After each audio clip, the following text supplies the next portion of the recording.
The following content is provided under a Creative Commons license. Your support will help MIT OpenCourseware continue to offer high-quality educational resources for free. To make a donation or view additional materials from hundreds of MIT courses, visit MIT OpenCourseware at ocw.mit.edu. All right. Good morning, everyone. I hope you all had a great spring break,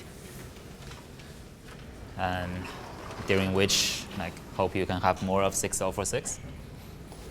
Today, we're going to look at network flow and two things in network flow.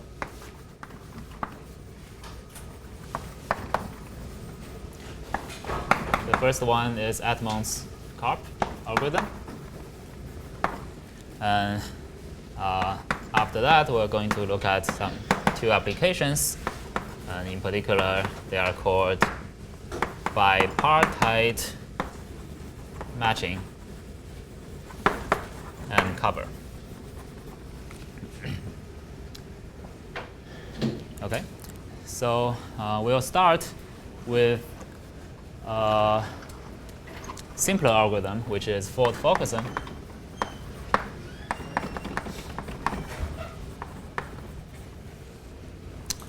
Can someone remind us what Fulkerson does?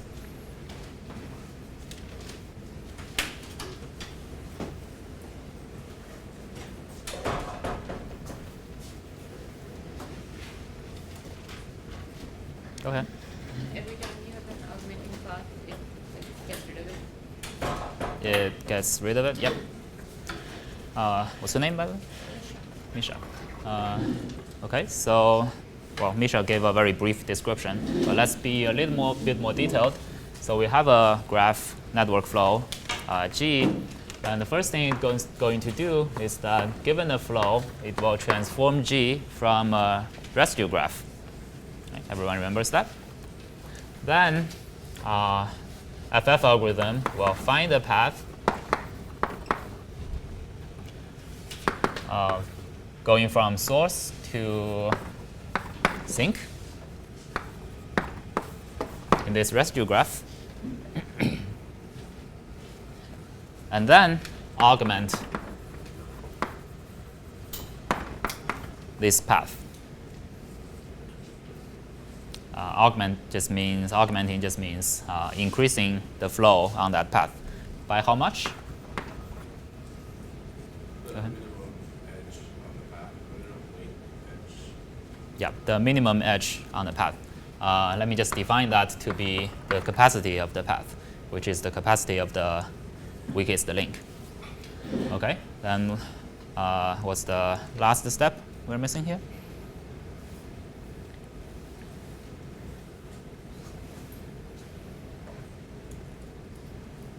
So after augmenting, our flow changed from F to F prime. And then we're going to loop back. Right? We have a F prime, then GF prime, find the path in GF prime, and continue from there. So this algorithm, in some sense, is not even a very detailed algorithm because it doesn't say how to find a path in the second step. And that's indeed a problem because we have seen a pathologically bad case where each capacity is a billion, and the correct way to do it is simply like augmenting this path and then that path. Oh, sorry, there's an edge 1. Right? Then we'll be done, but the pathologically bad case is we keep going through this middle edge. Okay, so Edmonds-Karp is an improvement to this algorithm. Let me just write it here.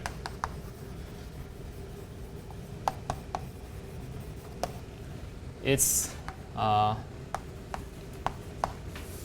first step, third, and fourth steps are actually exactly the same, no change from Ford-Fulkerson. The only thing it does is that it finds a special path. Did Srini cover this in the lecture? That what path Edmonds-Karp finds? I see some people nodding. Okay, go ahead. You run breadth first search from the source to the sink in GF. Take the shortest path. Okay, does everyone agree with that? So Edmonds-Karp finds the shortest path from, I guess, can you see that part? Nope, oh, sorry about that.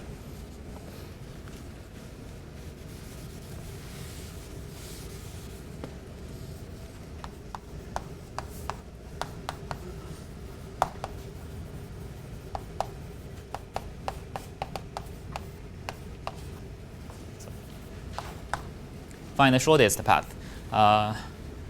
Here, shortest just means least number of hops.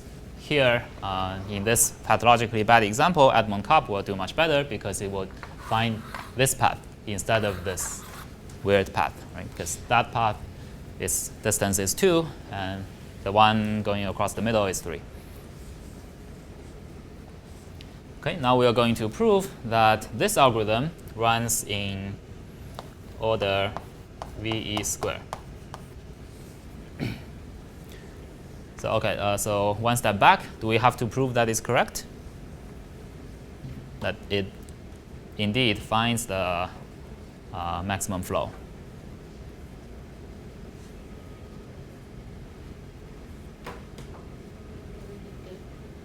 Yeah, I claim I don't have to do that because it's the same thing as Ford-Fulkerson. Right? You can find any path. Now, we want to bound this runtime. So any idea, high-level idea how we are going to do that? In which several steps?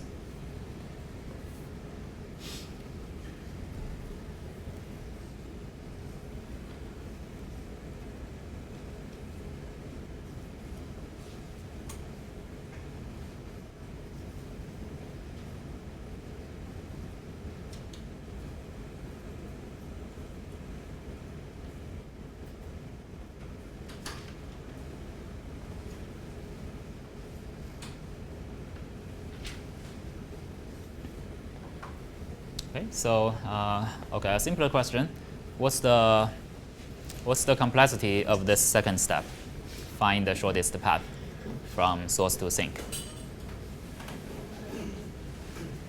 Go ahead. OV plus E.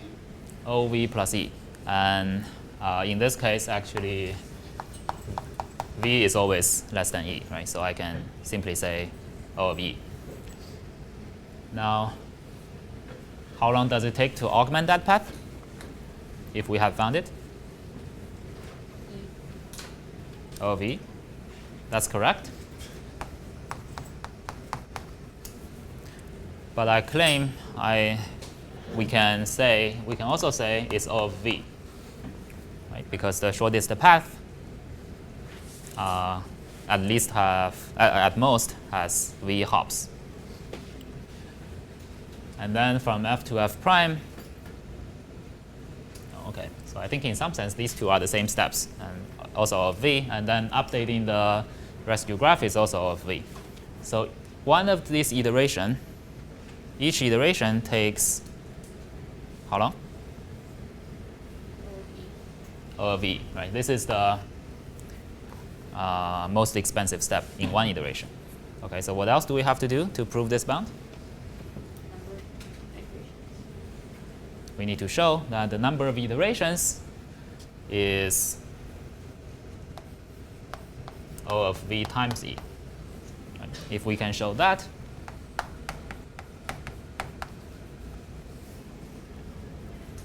then we are pretty much done. Okay?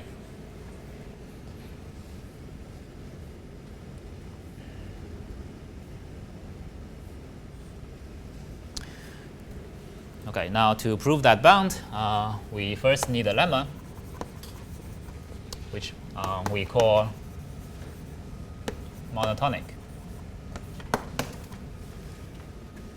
So let me define delta FV. This is the length of the shortest path from S, from the source to V, which is a node in the graph, the length of that in residue graph of F. Okay, is that definition clear?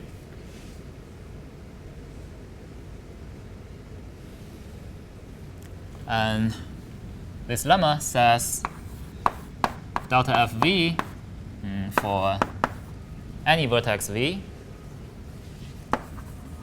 does not decrease. Okay, so it can only monotonically increases. Okay, we're going to prove that.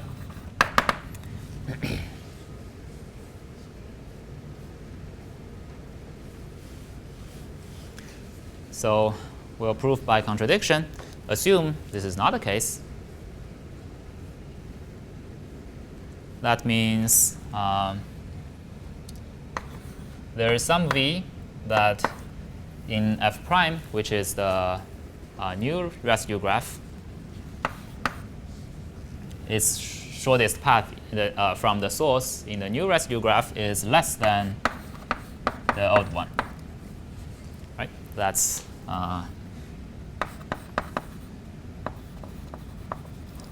we are going to derive a contradiction to that.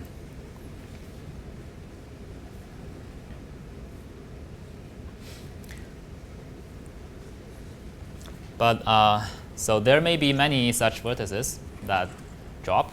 But if there is any, I'm going to define V to be the one with smallest delta in F prime.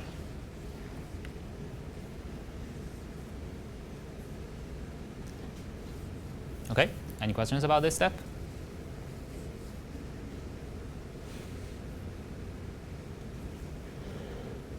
So there could be like V1, V2, V3 that all make this happen. So I'm going to choose the one among those that has the smallest distance from the source.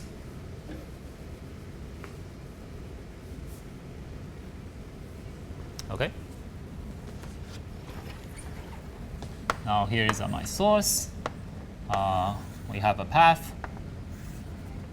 to V in graph GF prime. Okay, so this is a path. Then I can always find the predecessor, which I'll call U here.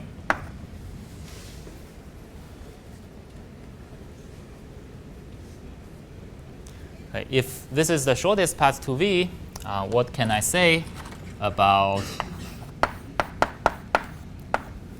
delta of V and delta of U? What can I say about these two quantities?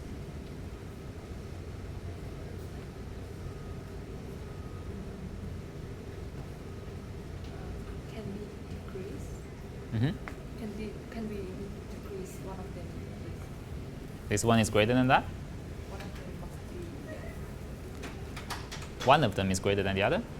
And that's always true, right? For any two quantities. Okay. V is U plus 1. Okay. Misha said V is U plus 1. Does that make sense to everyone?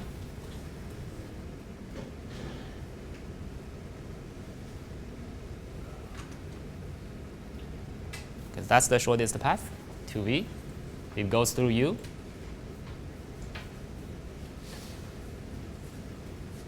Okay, that's correct.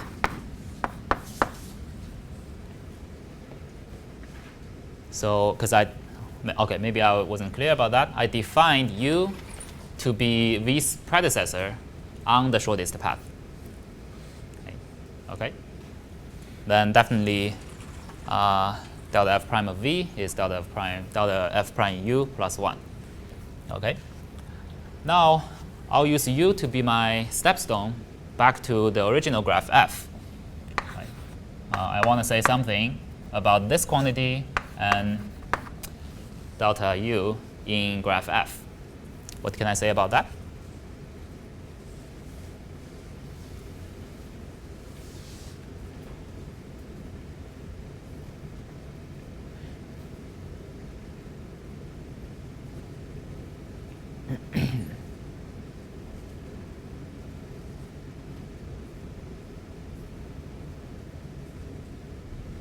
This is a tricky part. It's greater than delta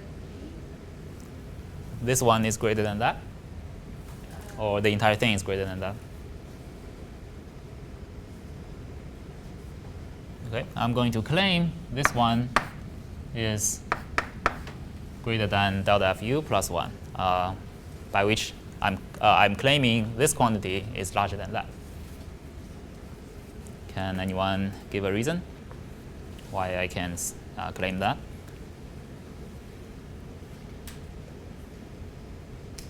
So recall how I defined V.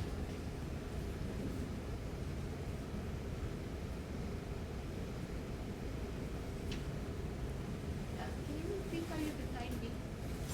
Good question. So V, so there are probably several V's that have delta f prime less than delta f. Right?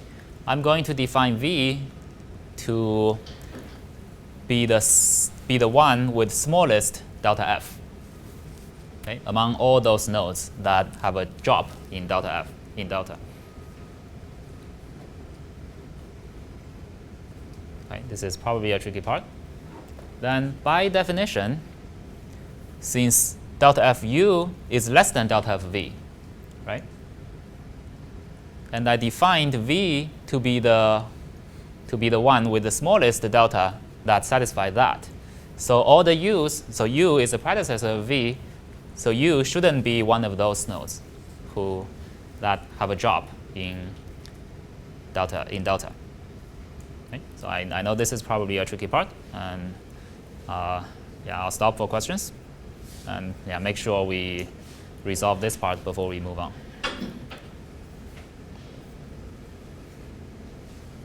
How many people get it? Okay, only 2. That's not good. Okay. I'm confused about how V can be the one with the smallest delta F if we have a predecessor with a smaller delta F. Okay, so okay, maybe V to be the one with smallest f, such that delta f prime is less than delta f. Okay. Okay. Maybe yeah. That's why yeah, I confused you guys. Yeah, sorry about that. So we have a bunch of nodes who have a drop in delta, and I define V to be the one among them that has the smallest delta f prime. Question? Sorry, I'm lost to what delta f prime is versus delta f. Okay. Delta f of a node is the shortest path from source to that node in G of f, which is the residue graph given a flow, right? So f is well, some flow, and f prime is the flow after we augmenting a certain path. Right? So f prime is one step after f. Okay, how many people get that now? Okay, still not everyone.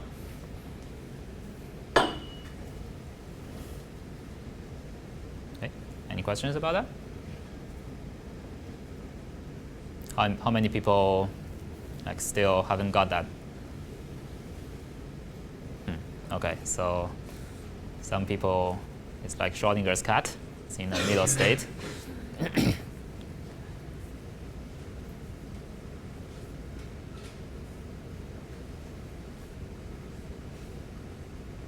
Well, then I'll have to move on, and I'll assume you all get this. Get that one. Now, as the last step, so of course we will ask, what's the relation between this guy and delta f of v? Right? Because in the end we want to show a contradiction that delta f v is probably greater or equal to delta f of v. This is another tricky part.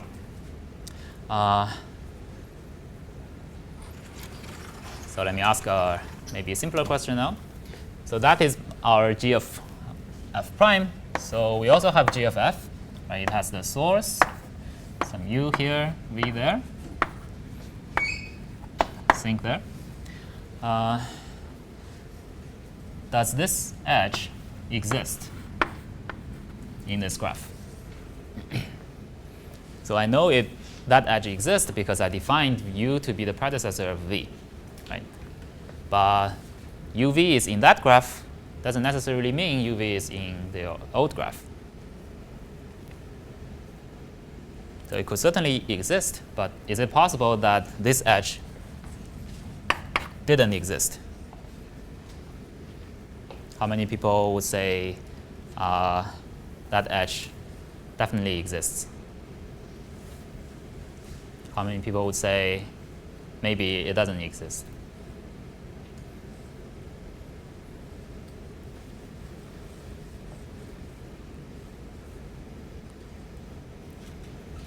Okay, it doesn't matter because we can prove both cases. So let's say case 1, uv is indeed in the original graph, g of f. Okay. In that case, can I say something about that last step?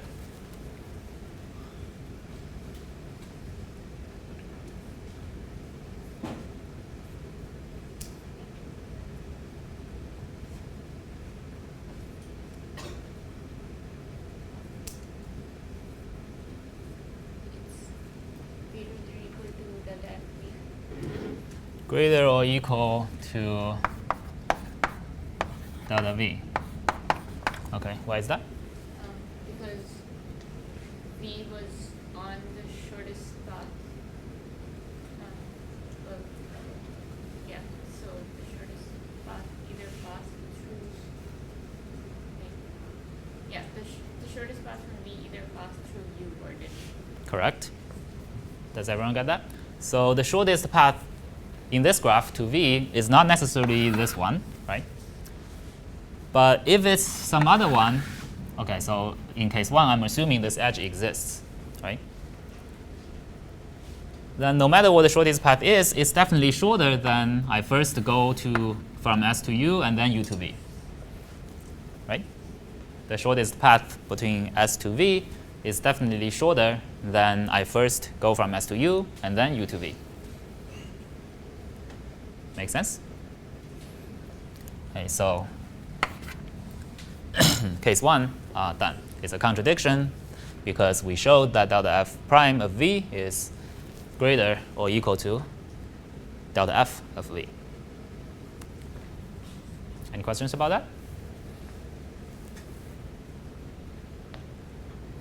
Okay, case 2,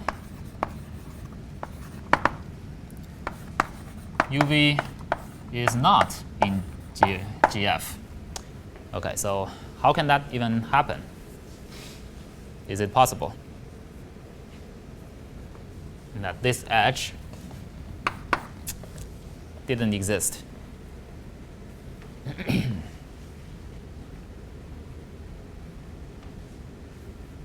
be a like backwards facing edge that you add because the edge is full. Okay, great point. That's exactly right. So it is possible that this edge didn't exist, but only appeared after we go from f to f prime. How can that happen?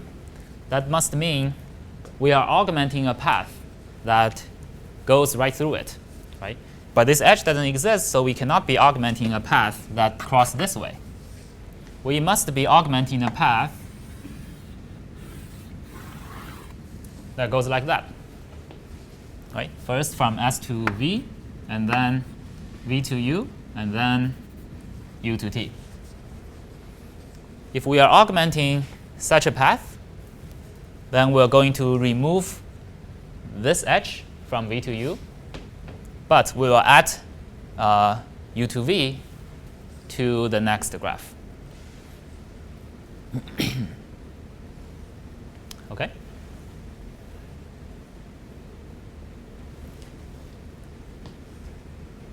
Did everyone get that?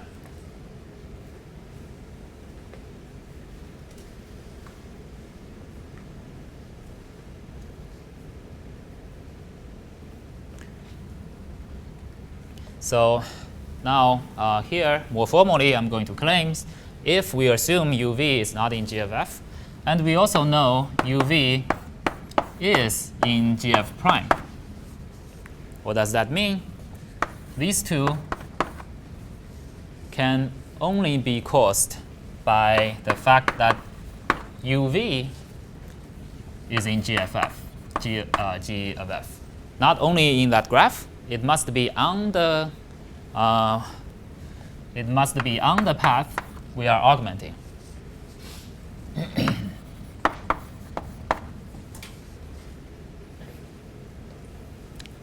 Make sense?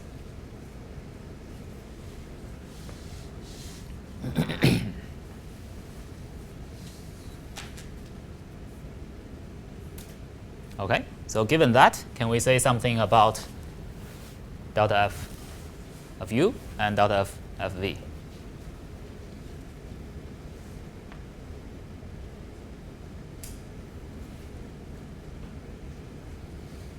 So here is our p, right? This entire thing here.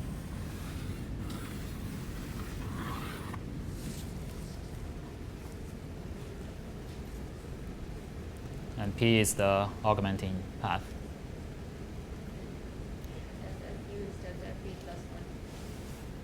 Correct? Right? So if that is the augmenting path, in Edmonds-Karp, we are looking for the shortest path, right?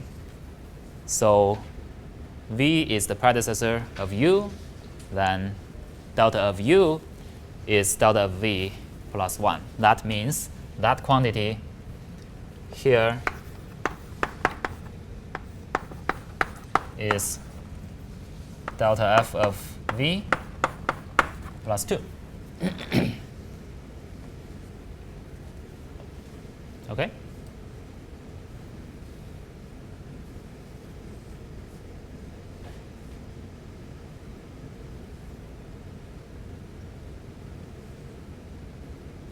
So it's also a contradiction to what we assumed.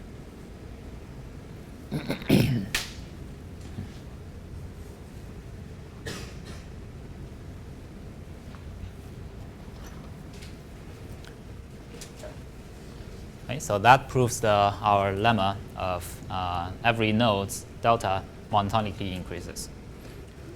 Now here I'm going to show that our final theorem that we have at most VE number of iterations.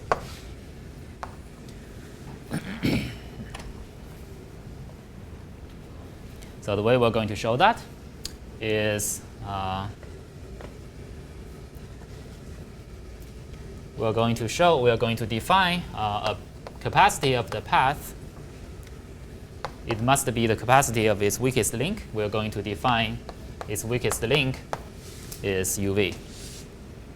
Okay, and we are going to show that UV, we'll call that critical edge. We're going to show UV can be critical only of V times. If that holds for every edge, then I claim all the edges combined can only be augmented of VE times.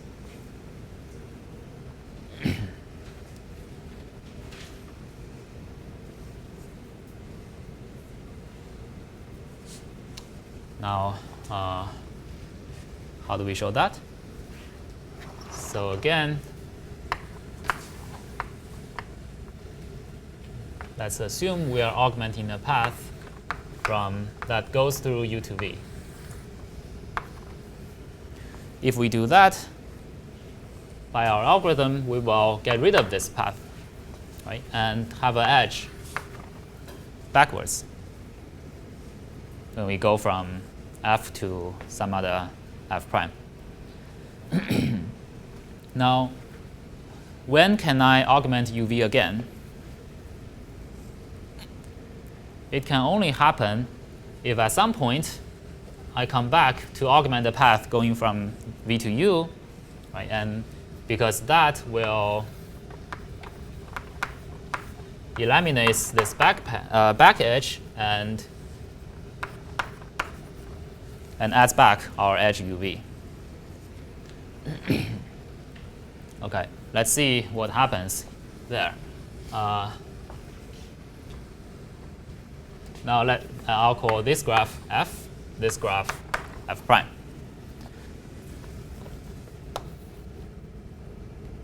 So in F prime, we know we are augmenting the path from V to U by the same argument. Delta U is delta V plus 1 in F prime. Correct? And we know this one doesn't drop. Right? So it's greater or equal than delta F of V plus 1. Okay? And we also know in F, V is the predecessor of U. So this one is equal to delta F of U plus 2. What does that mean? It means in between 2 times UV is augmented, delta of U must increase by at least 2.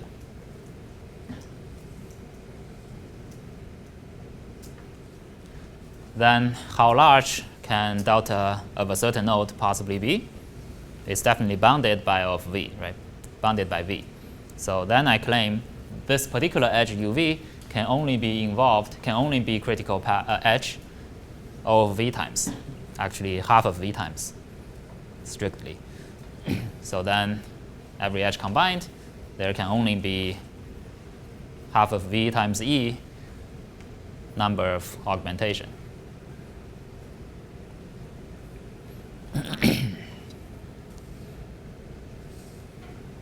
Okay. Any questions about that part? About the entire proof?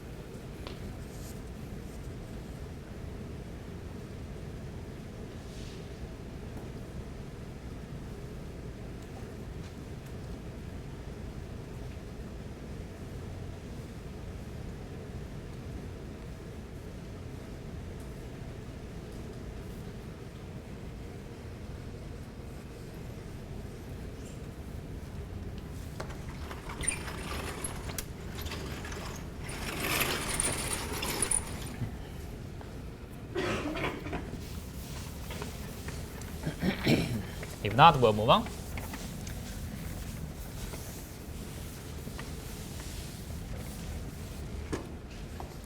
Okay, this is not part of the required in the recitation, but I'll quickly say a few words about an even better algorithm, Dinic, which runs in of V square times E. So this is an improvement to Edmonds-Karp, and its idea is that I'm going to find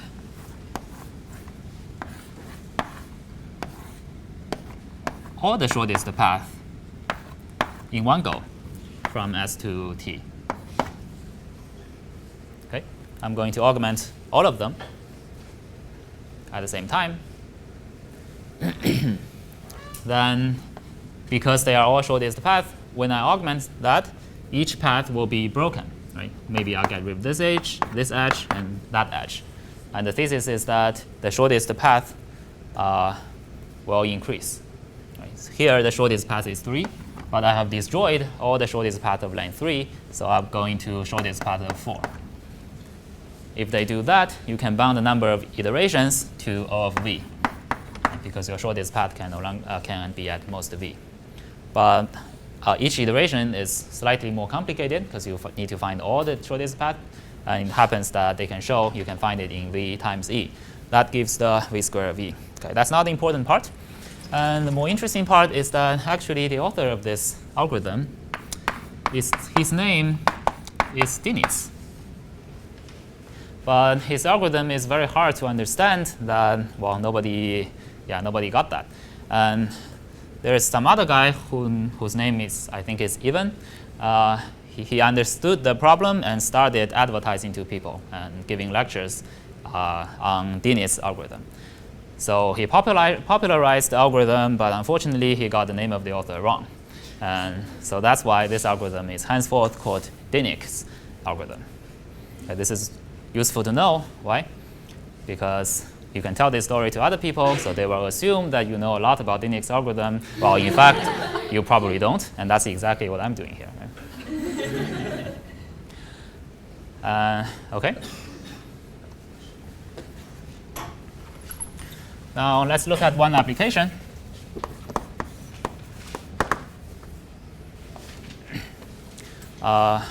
Bipartite matching. OK, so the problem is that we have like several person and several tasks. Let me get rid of one person because I don't want to draw that many stuff. So we have a graph like that.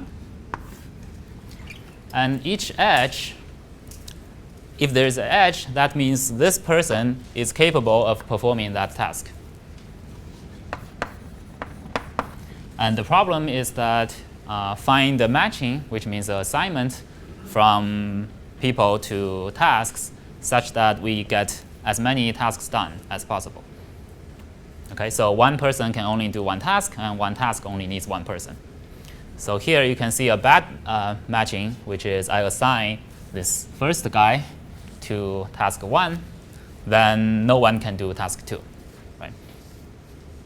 So if I'm smarter, I'll assign one of these guys to that task and have this person handle the other task. Is the problem clear?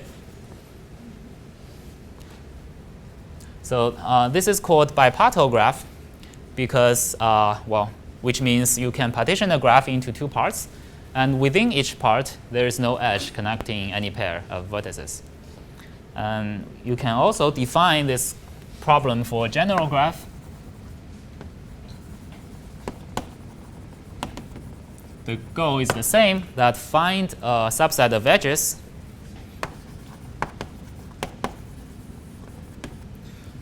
such that no 2 edges are connected to the same vertex. Okay, but we are going to look at bipartite graph. And we claim in bipartite graph, this can be solved using max flow. Okay, I'll give you 1 minute to think about that, how to transform that problem to a max flow problem.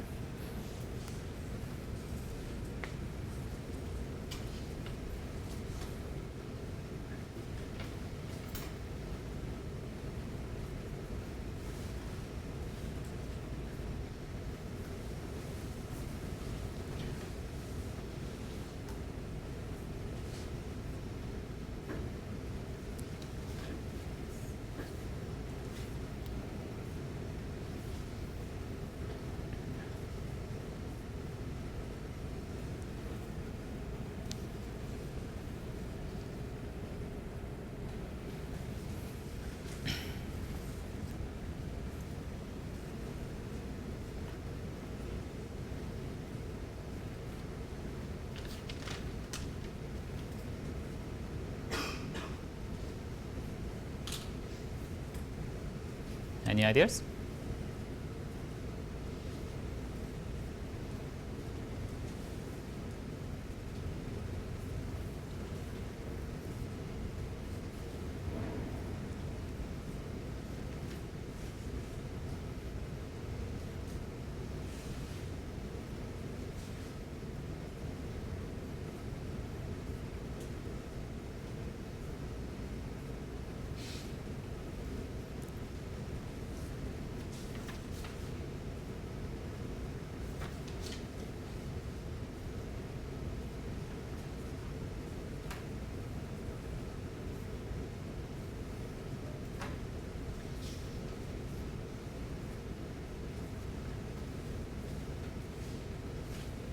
Okay, a hint. I will add a source here and a sink there. and I'll have create these edges.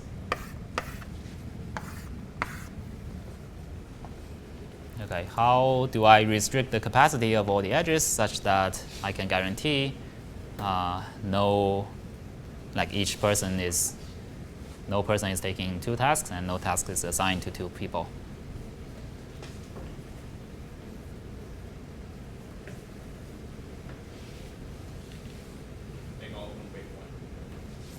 Make all of them weight 1. Okay, if we do that, 1, 1, 1, 1, 1, and everything here is weight 1, then that's definitely correct. What's your name? Calvin. Okay. If we do that, then, well, because each person only has 1 incoming edge. Oh, sorry, maybe I should have drawn the arrows here. Each person only has 1 incoming edge, so it cannot take care of 2 tasks at the same time. Right? Same thing for each task. It only has 1 outgoing edge, so it cannot be taken care of by multiple people.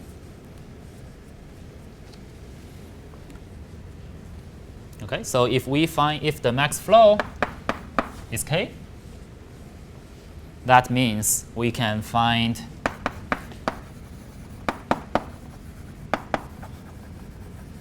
that the max matching is also k.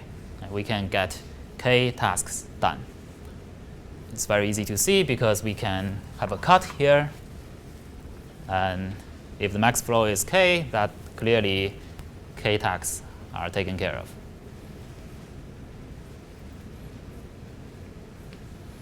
Okay, any question about that?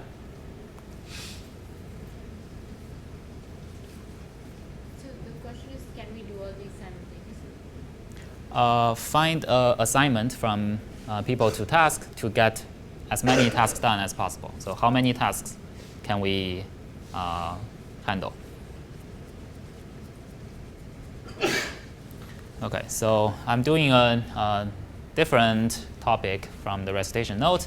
In the recitation note, we are considering another problem called bipartite cover, which is exactly the same thing as that. So cover, also bipartite graph, is defined as let's find several vertices in this graph such that each node at least, okay, let me color several nodes in this graph such that each edge is connected to at least 1 dark node. Okay. And the nodes I colored is called a cover. I want to find the minimum cover. Right. You can of course, you can of course cover all the nodes. That's trivially holds, but we are looking for the minimum cover. And the claim is that mean cover is k if and only if max flow, max matching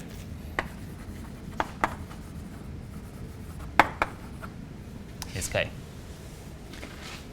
Why is that? Because in that matching,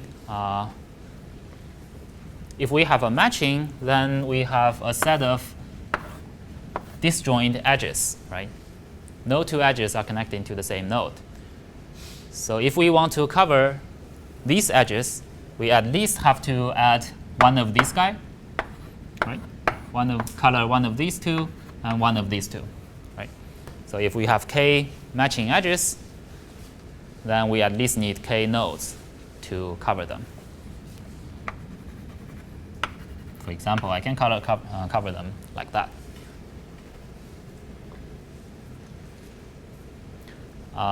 But this is not a full proof because I also need to show I can indeed find a cover that is k.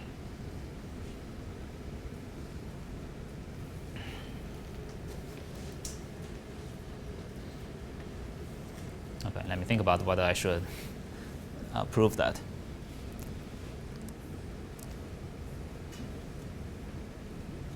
Okay, I'm going to give it a try.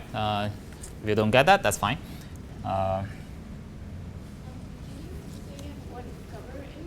Okay, cover is a set of nodes such that every edge in the graph is connected to at least one of the nodes in the cover.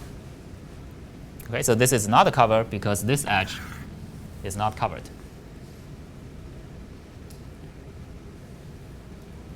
All right, so in this case, I probably have to add that as well. But clearly, there is a better cover, even a smaller cover, which is those two. Right? Yeah.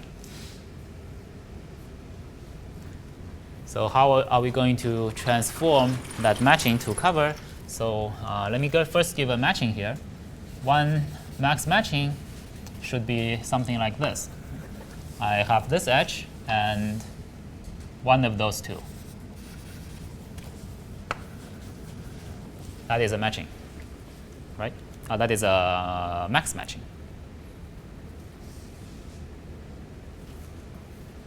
No question about that, right? So let me get rid of all these.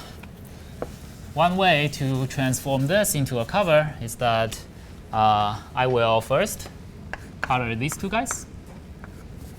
I'll color the nodes on the left where they are connected to a matching edge. Right? After that, I'm going to start from this one and jump between nodes, taking alternating path, meaning I'll take a unmatched edge and then take a matched edge and then take an unmatched edge again, but there's no such thing.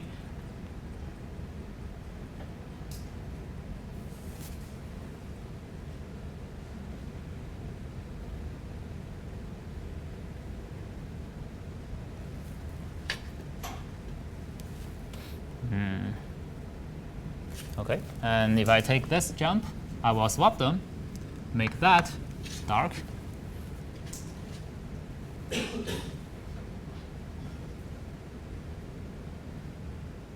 Okay, this graph is a little strange.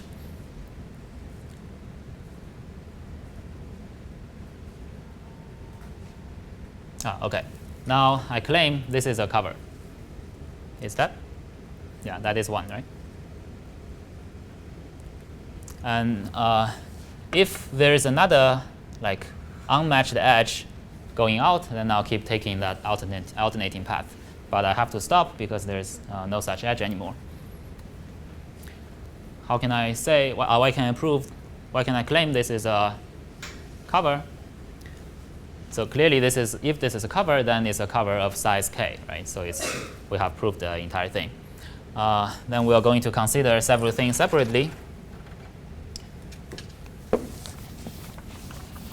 So I'm going to first claim if I have a matched edge, then it's definitely covered because one of its endpoints is dark.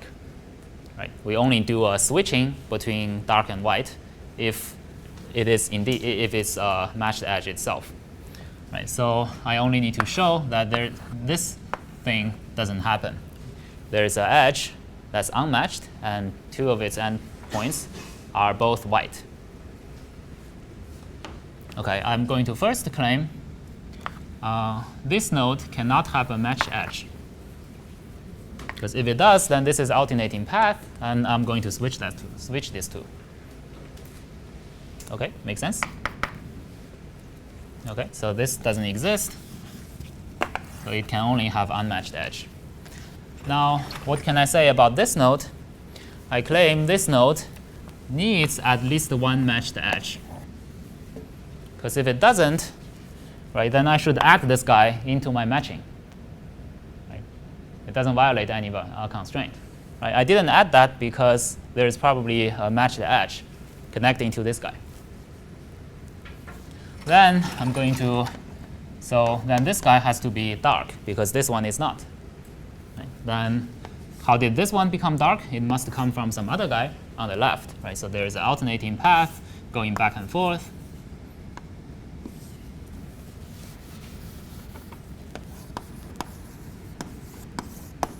Something like this. Right? There is an alternating path starting from left, but ends here. Right? Because we showed that this guy is not connecting to any matched edges. In that case, what I'm going to do is I'll match this edge, match this edge, match this edge, and unmatch these two edges. And that's a larger matching. So I removed the 2, I added 3.